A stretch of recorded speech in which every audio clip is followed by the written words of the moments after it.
ஆண்டவராய் இயேசு கிறிஸ்துவினுடைய நாமத்தினால மீண்டும் இந்த காணொலி மூலியமாய் உங்களை காண்பதில் மிக மகிழ்ச்சி.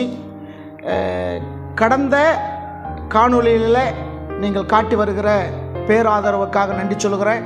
கடவுள் உங்களை இன்னும் அதிகமாக ஆசீர்வதித்து இந்த நாடோடி ஊழியங்களுக்காக நீங்கள் ஸ்தோத்திரம் தொடர்ந்து ஜெபிக்கும்படியாக அன்புடன் உங்களை கேட்டுக்கொள்கிறோம்.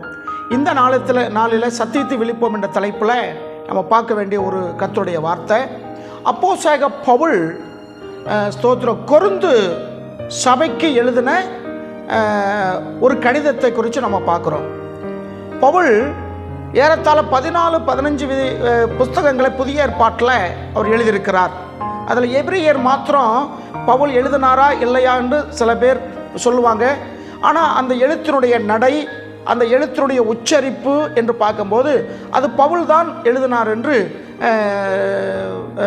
சரித்திர ஆய்வாளர்கள் சொல்லுகிறார்கள். சரிங்களா? இப்போ நம்ம பார்க்கும்போது இந்த ஸ்தோத்திரம் கொரிந்து சபைக்கு எழுதின ஒரு கடிதம், இரண்டாவது கடிதம். அப்போஸ்தலனாகிய பவுல் 7 சபைகளுக்கு கடிதம் எழுதுகிறார். 7 சபைக்கு கடிதம் எழுதுகிறார். அன்னைக்கு இயேசு கிறிஸ்து வெளிப்படுத்துதல் அந்த விசேஷத்தில் யோவானுக்கு வெளிப்படுத்தி 7 சபைகளுக்கு எழுதினது போல அப்போஸ்தலனாகிய பவுலும் அவர் வாழ்ந்த நாட்களில் 7 சபைக்கு அவர் கடிதம் எழுதுகிறார். 7 சபைக்கு 9 கடிதங்கள். அதில் 1 கொரிந்தியர், 2 கொரிந்தியர், 1 தெசலோனிக்கேயர், 2 தெசலோனிக்கேயர், இது 2 சேர்த்தா மொத்தம் 9 புஸ்தகம். இங்கே முதல் புஸ்தகத்தை எழுதின பவுல் 2வது புஸ்தகத்தை அந்த நிருபத்தை அந்த சபைக்கு அவர் எழுதும்போது ஒரு பெரிய பாரத்தோடு அவர் எழுதுகிறார் என்று நம்மளால யூகிக்க முடிகிறது. ஏனென்றால் அங்கே சில காரியங்கள் கர்த்தருக்கு கொடுக்க வேண்டிய மேன்மையை, கர்த்தருக்கு கொடுக்க வேண்டிய கனத்தை, கர்த்தரை மகிமைப்படுத்துகிற இடத்துல மனிதர்களை மகிமைப்படுத்தி கொண்டு இருந்ததினால ஸ்தோத்திரம் மனிதர்கள் தங்களை குறித்து மேன்மையாய் அவர்கள் பாராட்டி கொண்டிருந்தபடினாலே கடிந்து ஒரு கடிதத்தை எழுதுகிறார். அதில் இங்கே வாசிக்க முடியும். 2 கொரிந்தியர் புஸ்தகம் 4ஆம் அதிகாரம் 5ஆம் வசனத்தில் பவுல் இப்படியாக எழுதுகிறார். நான் வாசிக்கிறேன். நாங்கள் எங்களையே பிரசங்கியாமல் கிறிஸ்து இயேசுவை கர்த்தர் என்றும் எங்களையோ இயேசு கிறிஸ்துவின் உங்கள் ஊழியக்காரர் என்றும் பிரசங்கிக்கிறோம் என்று பவுல் சொல்லுகிறார்.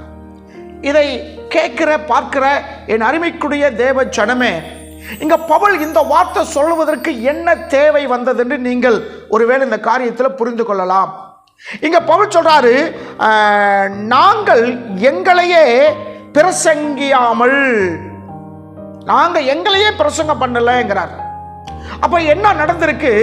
அன்னைக்கு இருந்தவர்கள் பலர் ஆண்டவரை பிரசங்கிக்கிறதுக்கு பதிலாக தங்களை குறித்தே பிரசங்கம் பண்ணி கொண்டிருந்தார்கள். தங்களுடைய மேன்மை குறித்தே பிரசங்கம் பண்ணி கொண்டிருந்தார்கள். அங்க போனேன், இங்க போனேன், அது தெரியும், இது தெரியும், அந்த சர்டிஃபிகேட் வாங்கினேன், இந்த சர்டிஃபிகேட் வாங்கினேன், டிகிரி வாங்கினேன், அது வாங்கினேன், இப்படியாக இருந்தேன் என்று பயங்கரமாக ஆண்டவரை பிரசங்கிக்க வேண்டியவர்கள் தங்களையே பிரசங்கம் பண்ணி கொண்டிருந்தார்கள். பவுல் சொல்றாரு, நாங்கள் அப்படி அல்ல. ஸ்தோத்திரங்க என்ன சொல்றாரு? கிறிஸ்து இயேசுவை கர்த்தர் என்றும் எங்களையோ இயேசு கிறிஸ்துவின் உங்கள் ஊழியக்காரன் என்றும் என்ன சொல்லுகிறோம்? பிரசங்கிக்கிறோம். நாங்கள் இயேசு கிறிஸ்துவுடைய ஊழியக்காரர் என்று நாங்கள் பிரசங்கிக்கிறோம். அவரையே நாங்கள் பிரசங்கிக்கிறோம் அநேகரை போல. சரிங்களா? அப்ப நாங்கள் இயேசுவை பிரசங்கிக்கிறோம்னா அநேகர் என்ன செய்யறாங்க? அவர்களே பிரசங்கம் பண்ணி கொண்டு இருக்கிறாங்க. இன்னைக்கு நம்ம வாழ்கிற அந்த நாட்களில் இது ரொம்ப சர்வ சாதாரணமாய் போயிருச்சு. நீங்கள் அநேக செய்தியாளர்கள் இங்க பார்க்கும்போது ஆண்டுடைய வார்த்தைக்கு கொடுக்கிற முதலிடத்தை தவிர சாட்சி என்ற பேரில் மணிக்கணக்காய் தனக்கு என்னென்ன ஸ்தோத்திரம் பிளஸ் ஆன காரியம் இருக்கோ, எதெல்லாம் மற்றவங்க பார்த்து இறக்கப்பட வேண்டிய காரியங்கள் இருக்கிறதோ, தான் கடந்து வந்த பாதைகள் என்று சொல்லி பயங்கரமாய் சொல்லுவார்கள். ஆனா வசனங்கள் ஆண்டவரை பற்றி பிரசங்கம் பண்ணுகிறவர்கள் இன்னைக்கு அந்த நாட்களில் குறைந்திருக்கிறார்கள். அதனாலதான் பவுலுக்கு அப்படிப்பட்ட ஒரு வேதனை வந்தது. நாங்கள் எங்களையே பிரசங்கம் பண்ணாமல் கிறிஸ்து இயேசுவை தேவன் என்று பிரசங்கிக்கிறோம். நாங்கள் தேவனுடைய வேலைக்காரர்கள், ஊழியக்காரர்கள் என்று பிரசங்கிக்கிறோம். இன்னைக்கு ஜனங்களுடைய நிலைமை பரிதாபத்துக்குரிய நிலைமைகளாக காணப்படுகிறது.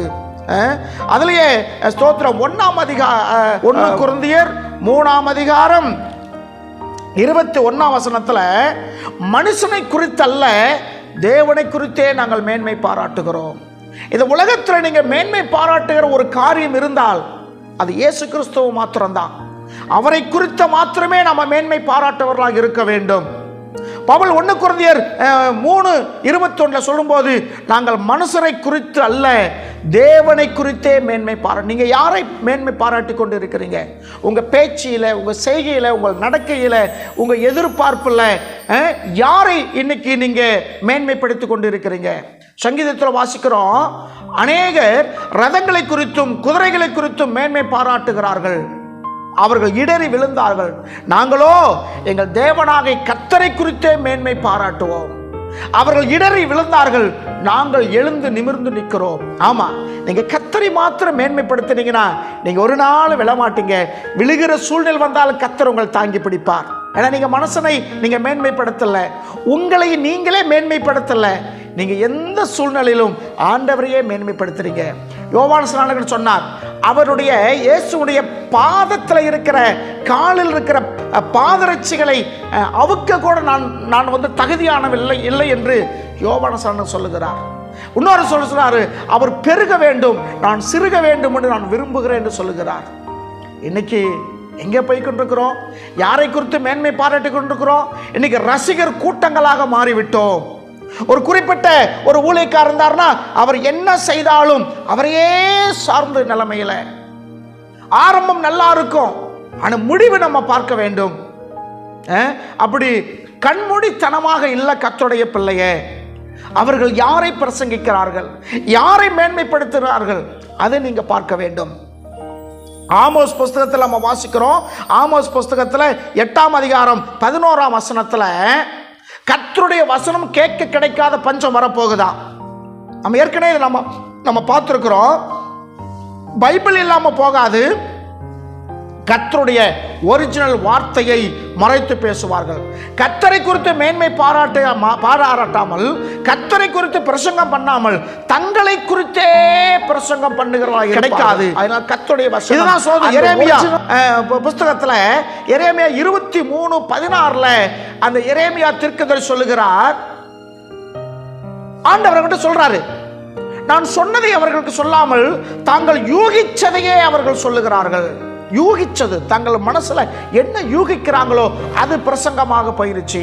பரலோகத்துக்கு போனேன், நரகத்துக்கு போனேன், அங்க போனேன், இங்க போனேன். நான் ரூமுக்குள்ள இருக்கும்போது ஸ்தோத்திரம் அருள்நாதர் வந்தார், இயேசு வந்தார், சிலுவை தூக்கிட்டு போனார். நான் ரொம்ப பேர் எனக்கு வந்துட்டாங்க இந்த காணொலியில. இன்னைக்கு இந்த ஸ்தோத்திரம் இந்த வலைத்தளங்களில் நிறைய பேர் சொல்றாங்க, நான் உங்களுக்காக ஜெபித்துக்கிட்டு இருக்கும்போது கர்த்தர் என்னோட பேசினார், என்கிட்ட வந்து உட்கார்ந்தார், இதெல்லாம் நீ சொல்லு அப்படி சொல்ல சொன்னார். அது ஒருத்தரை பார்த்து ஒருத்தர் எடுத்த ஒரு முடிவு, ஒருத்தரை பார்த்து ஒருத்தர் பண்ணுகிற ஒரு காரியம். சரிங்களா? இது உங்களுக்கு நல்லாவே தெரியும். அவர் அப்படி சொல்லிருக்கிறாரு, சொன்னதுனால பெரிய ஆள் ஆயிட்டாரு, நாமளும் அந்த வழியே போவோம். இவங்களுக்கு முன்மாதிரி ஆண்டவர் அல்ல, மனிதர்கள். மனிதர்களாக அவர்கள் முன்மாதிரியை வச்சிருக்காங்க தவிர ஆண்டவரை முன்மாதிரியாக வைக்கவில்லை. நீங்கள் அப்படி வைக்க வேண்டாம். நமக்கு முன்மாதிரி இயேசு கிறிஸ்து மாத்திரம்தான். ஆனா எரேமியா சொல்றாரு, ஆண்டவர் அவர் சொல்லும்போது சொல்றாரு, நான் சொன்னதை அவர்கள் சொல்லாமல் தாங்கள் யூகிச்சதை சொல்லுகிறார்கள்.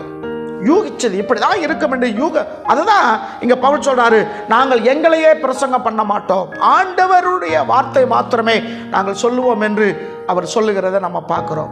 கடைசியா ஒரு வசனத்தை நம்ம பார்ப்போம். 2 கொரிந்தியர் புஸ்தகம் 2:17 பவுல் வேதனையோடு சொல்லுகிறத பார்க்கிறோம். அநேகரை போல நாங்கள் தேவ வசனத்தை களைப்பாய் பேசாமல் துப்பரவாயும் தேவனால் அருளப்பட்ட பிரகாரமாகவே கிறிஸ்து இயேசுவுக்குள் தேவ சந்நிதியிலே பேசுகிறோம் என்று பவுல் சொல்லுகிறத நம்ம பார்க்கிறோம். அங்க என்ன சொல்றாரு? அநேகரை போல நாங்கள் தேவ வசனத்தை கலப்பாய் பேச மாட்டோம், அதை கலப்படமாய் பேச மாட்டோம். அவர் என்ன சொல்றாரோ ஒரிஜினாலிட்டியா தான். நீங்க நேசித்தாலும் சரி, நீங்கள் வெறுத்தாலும் சரி, பவுல் சொல்றாரு, அநேகரை போல நாங்கள் கலப்படமாய் வேத வசனத்தை நாங்கள் பேச மாட்டோம். அவர் எந்த ரீசனுக்காக சொன்னாரோ அதை அப்படியே சொல்லுகிறோம். அதை ஏற்றுக்கொண்டாலும் சரி, அது மறுத்தாலும் சரி. நீங்கள் பின்பற்றினாலும் சரி, ஒருவேளை அதுவே உங்களுக்கு ஸ்தோத்திரம் இடையூறாக இருந்தாலும் சரி. இப்போ இயேசு கிறிஸ்து யோவான் 6ஆம் அதிகாரம் 66ஆம் வசனத்தில் நமக்கு தெரியும், அநேக சீசர்கள் இயேசு விட்டு பின்வாங்கி போயிட்டாங்களாம். அவர் சத்தியத்தை சொன்னதுனால, என்னுடைய சரீரத்தை உங்களுக்கு அப்பமாக கொடுக்குறேன், என்னுடைய ரத்தத்தை உங்களுக்கு திராட்சரசமாக கொடுக்குறேன், இதில் நீங்கள் பானம் பண்ணுங்கள், என்னை நினைவு கூறும்படி செய்யுங்கள் என்று சொல்லி அந்த கர்த்தருடைய பந்தியை குறித்து அவர் சொல்லும்போது அந்த வார்த்தை மட்டும் புரிந்து கொண்டு இது கடினமான காரியம் என்று பின்வாங்கி போயிட்டாங்க. பின்வாங்கி போனவங்க என்ன ஆனானே தெரியல. அது குறித்து அவங்களை குறித்து மற்றபடி எந்த இடத்துல இல்லை. ஆனால் பேதுரு சொன்னாரு, உம்மிடத்தில் இருக்கோம், ஜீவ வசனங்கள் உம்மிடத்தில் இருக்கேன்னு சொல்லி இருந்தவங்களை தான் கர்த்தர் மகிமைப்படுத்தினார். அப்ப அந்த நாட்களில் வேத வசனை கலப்படமா பேசுகிறவர்கள் இருந்ததுனால தான் பவுல் இந்த வார்த்தை சொல்ல வேண்டிய அவசியம் ஏற்பட்டது. இன்னைக்கும் வேத வசனத்தை கலப்படமாய் பேசுகிறார்கள். அது நீங்க அடையாளம் கண்டு கொள்ள வேண்டும் என்றால் வேத ஞானம் நமக்கு வேண்டும், வேத அறிவு நமக்கு வேண்டும். நீங்கள் எல்லோரும் தேறினவர்களாக இருக்க வேண்டும் என்று பவுல் விரும்புகிறார். வேதத்தில் நீங்கள் தேறணும். ஏன்னா வேதம் தான் உங்கள் நித்தியத்துக்கு கொண்டு போகிறது, வேதம் தான் உங்களுக்கு பரலோகத்தில் வழிநடத்துகிறதா இருக்கிறபடினால என் அருமைக்குரிய தேவச்சனமே, கலப்படமாய் பேசுறாங்களா இல்லை ஒரிஜினல் பேசுறாங்களா என்று நீங்க தான் ஸ்தோத்திரம் அறிந்து கொள்ள வேண்டும். வேதத்தில் எல்லாத்துக்கும் விடை உண்டு. கர்த்தருடைய வசனம் அங்கொன்றும் இங்கொன்றும் இருக்கிறது. அதை தேடி பிடித்து வாசியுங்கள் என்று ஆண்டவர் சொல்லுகிறார். ஒன்றும் ஜோடி இல்லாமல் இருக்காதுன்னு சொல்லுகிறார். ஆகையினால அநேகரை போல கலப்படமாய் நாங்கள் என்ன செய்யறதில்ல, பேசாம துப்புரவாகவும் தேவனால் அருளப்பட்ட பிரகாரமாகவே நாங்கள் பேசுகிறோம் சொல்லி. அப்ப இந்த கடைசி நாளுக்கு முடிவு காலத்தில், கடைசி காலம் சொல்லுவதில் முடிவு காலத்தில் இருக்கிற நாம் நம்முடைய பார்க்கிற கேட்கிற வேத வசனங்களை நமக்கு உபதேசம் பண்ணுகிற அவர்கள் கலப்படமாய் பேசுறாங்களா இல்லை ஒரிஜினல் பேசுறாங்களா என்று சொல்லி உங்களுக்கு அந்த பகுதி தெரிஞ்சிருந்தாதான் உங்களால் அதை அடையாளம் கண்டு கொள்ள முடியும். இல்லை என்றால் ஏமாந்து போய்விடுவீர்கள். அதனால் வரக்கூடிய நாட்களில் சொல்லுவதை எல்லாத்தையும் நீங்கள் என்ன செய்ய நம்பக்கூடாது. அது உண்மையா பொய்யா, அது கலப்படமா ஒரிஜினலா என்று நீங்கள் வேதத்தை ஆராய்ந்து பார்த்தால் உங்களுக்கு நித்திய ஜீவன் உண்டாயிருக்கும். அந்த வசனமே உங்களை வழிநடத்தும், அந்த வசனமே உங்களை மகிமைப்படுத்தும், அந்த வசனமே உங்களை ஆசீர்வதிக்கும், அந்த வசனம் உங்கள் நித்தியத்துக்கு கொண்டு போகும். ஸ்தோத்திரம். தொடர்ந்து இந்த ஊழியங்களுக்காக ஜெபம் பண்ணிக்கொள்ளுங்க. உங்களுக்காக நான் ஜெபிக்கிறேன். God plus.